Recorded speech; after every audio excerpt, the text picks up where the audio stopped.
ഈ ഒരു റിയൽ സിറ്റുവേഷനിൽ കുറേ ആളുകൾ ഒട്ടുമിക്ക ആളുകളും പാനിക്കായിട്ടുണ്ട് നമ്മുടെ ചുറ്റിലുള്ള. ഈ പാനിക്കായി കഴിഞ്ഞാൽ സെക്കൻഡ് സംഭവിക്കുക എന്താണ്, നമ്മുടെ മെൻ്റലി നമ്മൾ എന്ത് ചെയ്യും, മെൻ്റലിയാണ് നമുക്ക് വന്നിട്ട് ഹിറ്റ് ചെയ്യുന്ന ഓരോ മിസൈൽസും. ഇതുവരെ നമ്മുടെ സംബന്ധിച്ചിടത്തോളം സോഫാർ ഇന്നത്തെ ഒരു ന്യൂസിൽ വരെ നമുക്കൊരു മലയാളികൾക്കൊന്നും ഇതൊന്നും എഫക്റ്റഡ് ഡയറക്റ്റ്ലി ഇഫക്റ്റ് ആയിട്ടുണ്ടാവില്ല, ഒരു ഇഞ്ചുറി ഒന്നും വന്നിട്ടില്ല എന്നാണ് ഞാൻ മനസ്സിലാക്കുന്നത്. ഇതിൽ വേറൊരു വേഴ്സ് സിറ്റുവേഷൻ ഉണ്ട്. ഇപ്പം ഏതെങ്കിലും ഒരു മലയാളി, ഞാൻ പറയാറുണ്ട് ഇതിൽ ആരോടൊക്കെ പറഞ്ഞിട്ടുണ്ട്, ഒരു മലയാളിക്കോ അങ്ങനെ എന്തെങ്കിലും കാര്യങ്ങൾ സംഭവിച്ചാലാണ് നമ്മളുടെ മീഡിയ ഇത് വലിയ സംഭവമാക്കും, അത് വളരെ നെഗറ്റീവിലേക്ക് കൊണ്ടുപോകും. അൽഹംദുലില്ലാ സോഫാർ അതൊന്നും സംഭവിച്ചിട്ടില്ല, സംഭവിക്കാതിരിക്കട്ടെ.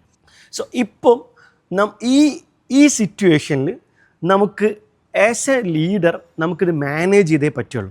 ഈ മാനേജ് ചെയ്യുമ്പോഴാണ്, അല്ലെങ്കിൽ ഇങ്ങനത്തെ ഒരു സിറ്റുവേഷനിൽ റിസർവും കാര്യങ്ങളും ഇല്ല എന്നുള്ള പറഞ്ഞാൽ നെഗറ്റീവ് അടിക്കേണ്ട ആവശ്യമില്ല. നമുക്ക് വേണ്ട ഒരു സംഭവമുണ്ട്, എന്ത്, കോൺഫിഡൻസ്. ഈ കോൺഫിഡൻസിന് കുറച്ചുകൂടി നമ്മൾ മലയാളത്തിൽ പറയുകയാണെങ്കിൽ ഒരു ചങ്കൂറ്റം കാണിക്കേണ്ട ഒരു സിറ്റുവേഷനാണിത്, അല്ലേ? നമുക്കിപ്പോൾ ഓൾറെഡി ബിസിനസ് സ്മൂത്തായിട്ട് റൺ ചെയ്ത സമയത്ത് കോൺഫിഡൻസ് നമുക്ക് ഓട്ടോമാറ്റിക്കലി ഉണ്ടാവും. നമുക്ക് ക്യാഷ് വരുന്നുണ്ട്, നമുക്ക് കസ്റ്റമേഴ്സ് ഉണ്ട്, സപ്ലൈസ് ഉണ്ട്.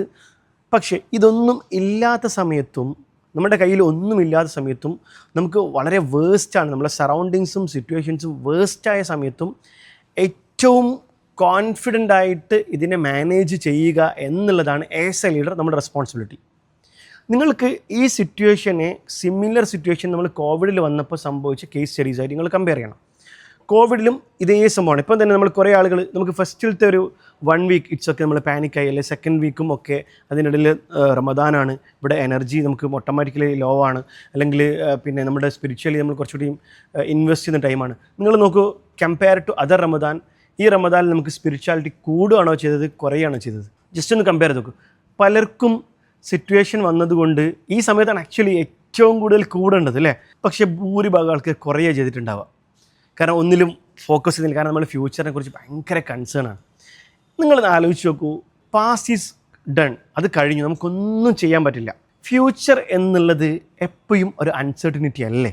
ഈ ട്രെയിനിങ് ഞാൻ കംപ്ലീറ്റ് ചെയ്യും എന്നുള്ളത് എൻ്റെ ഒരു കോൺഫിഡൻസ് മാത്രമാണ്. ഇൻ റിയാലിറ്റി അൺസർട്ടനിറ്റിയാണ്, സംഭവിക്കാം സംഭവിക്കാതിരിക്കാം, അല്ലേ? അതാണല്ലോ അൺസർട്ടനിറ്റി.